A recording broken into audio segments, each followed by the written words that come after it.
Very good morning to students. So ఈరోజు మనము types of ఎకనామిక్స్లో మైక్రో ఎకనామిక్స్ మ్యాక్రో ఎకనామిక్స్ గురించి తెలుసుకుందాము.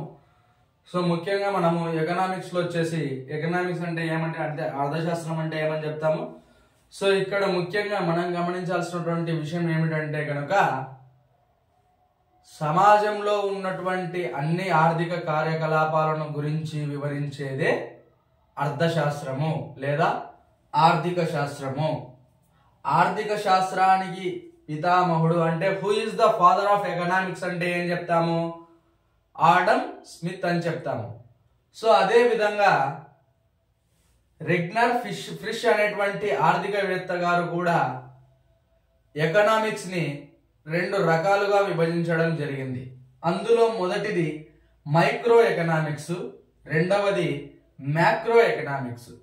సో ఇక్కడ మనం గమనించాల్సినటువంటి విషయం ఏమిటంటే మైక్రో అంటే సూక్ష్మ అర్థశాస్త్రం, మ్యాక్రో అంటే స్థూల అర్థశాస్త్రం. మనము ఎకనామిక్స్ లో ముఖ్యంగా గమనించాల్సినటువంటి విషయం ఏమిటంటే అర్థాన్ని బాగా గుర్తుపెట్టుకోవాలి.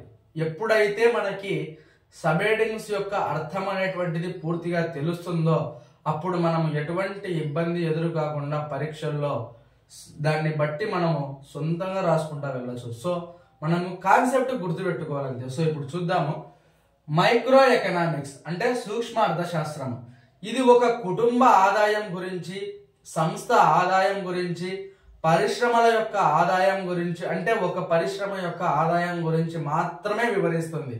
దీనినే మనం ధరల సిద్ధాంతం అని కూడా అంటాం. ధరల సిద్ధాంతం అని కూడా అని చెప్పవచ్చు.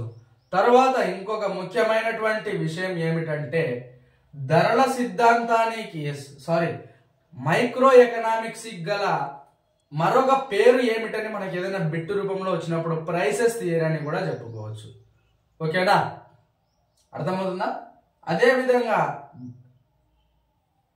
ధరల సిద్ధాంతానికి గల మరొక పేరన్నా కూడా మైక్రో ఎకనామిక్స్ అని చెప్పుకోవచ్చు.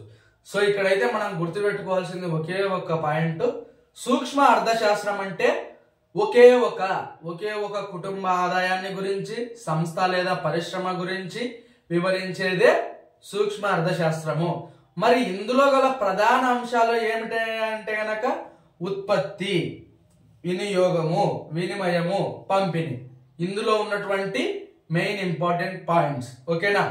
సో మనము రాసేటప్పుడు ఖచ్చితంగా ఒక కుటుంబ ఆదాయాన్ని గురించి, ఒక సంస్థ ఆదాయాన్ని గురించి, ఒక పరిశ్రమ ఆదాయాన్ని గురించి ఒక్క అనేటువంటిది బాగా గుర్తుపెట్టుకోవాలి, సింగిల్ వర్డ్లు. సో ఈ విధంగా మైక్రో ఎకనామిక్స్ అనేటువంటిది ఒక కుటుంబ ఆదాయాన్ని గురించి వివరిస్తుంది. దీనినే ధరల సిద్ధాంతం అని కూడా చెప్పవచ్చు. నెక్స్ట్ మ్యాక్రో ఎకనామిక్స్ అంటే స్థూల అర్థశాస్త్రం. సాధారణ ధరల స్థాయిని, జాతీయ ఉత్పత్తులను గురించి, అదేవిధంగా జాతీయ ఆదాయాన్ని గురించి వివరించేదే స్థూల అర్థశాస్త్రము, మ్యాక్రో ఎకనామిక్స్.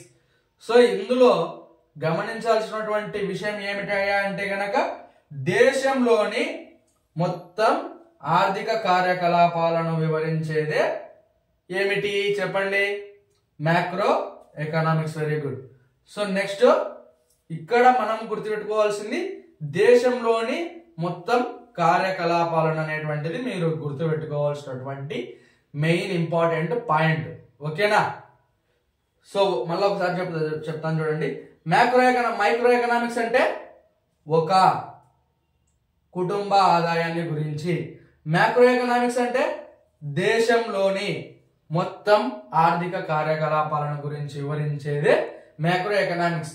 మ్యాక్రో ఎకనామిక్స్ గల మరో పేరు ఏమిటంటే ఏమని చెప్తాం చెప్పండి, ఆదాయ ఉద్యోగిత సిద్ధాంతం. అదే ఆదాయ ఉద్యోగిత సిద్ధాంతానికి గల మరో పేరు ఏమిటంటే ఏం చెప్తాం, మ్యాక్రో ఎకనామిక్స్. సో మనము చిన్న బిట్స్ రూపంలో తయారు చేసుకుంటే ఎప్పుడు ఏ విధంగా మనకు వస్తుందో తెలియదు కాబట్టి ఖచ్చితంగా మనము చదువుకునేటప్పుడే చిన్న బిట్స్ రూపంలో చేసుకున్నప్పుడు మనకి ఎప్పటికైనా ఉపయోగపడతాయి అన్నమాట.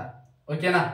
సో ఈ విధంగా రెగ్నర్ ఫ్రిష్ అనేటువంటి ఆర్థికవేత్త గారు మ్యాక్రో ఎకనామిక్స్, మైక్రో ఎకనామిక్స్ అనేటువంటి వాటిని ఈ విధంగా చెప్పడం జరిగింది. సో ఇందులో ఏమైనా డౌట్ ఉంటే కనుక మీరు కామెంట్ సెక్షన్లో అడగవచ్చు, నేను మళ్ళీ క్లియర్ చేస్తాను. సో రేపటి క్లాస్లో మనము ఎకనామిక్ గ్రోత్, ఎకనామిక్ డెవలప్మెంట్ అంటే ఏంటో తెలుసుకుందాం. అండ్ నెక్స్ట్ వచ్చేసి బాగా గుర్తుపెట్టుకోండి, సమాజంలోని అన్ని ఆర్థిక బాగా గుర్తుపెట్టుకోండి, సమాజంలో ఉన్నటువంటి అన్ని ఆర్థిక కార్యకలాపాలను గురించి వివరించేదే అర్థశాస్త్రం. సాంఘిక శాస్త్రంలో అర్థశాస్త్రం అనేటువంటిది చాలా కీలకమైనటువంటి పాత్రను పోషిస్తుంది, ముఖ్యంగా ఆర్థిక కార్యకలాపాలలో. అందుకే మనం ఆర్థిక శాస్త్రం లేదా అర్థశాస్త్రం అని కూడా చెప్పడం జరుగుతుంది. ఈ వీడియో నచ్చినట్లయితే కనుక మీ ఫ్రెండ్స్కి షేర్ చేయండి. మీకు ఇంకా ఏమన్నా డౌట్స్ ఉంటే కామెంట్ సెక్షన్లో అడగండి, నేను ఖచ్చితంగా మీకు రిప్లై ఇస్తాను. So thank you for watching this video.